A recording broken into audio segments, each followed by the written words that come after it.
చూడని నిన్ను చూడని కన్నులెందుకు అని అని నిన్ను తాకని చేతులెందుకు అని అని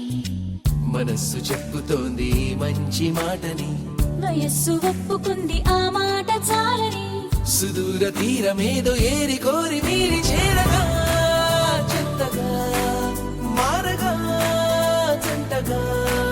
సూటిగా నటుగా రెప్పవేయకుండా మూయకుండా నిన్ను చూడని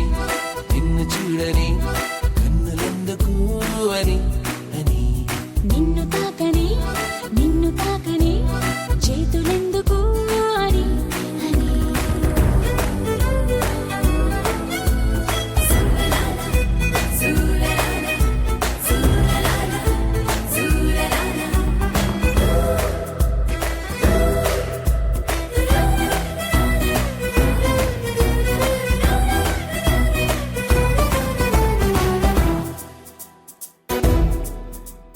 కోన దాటి వచ్చి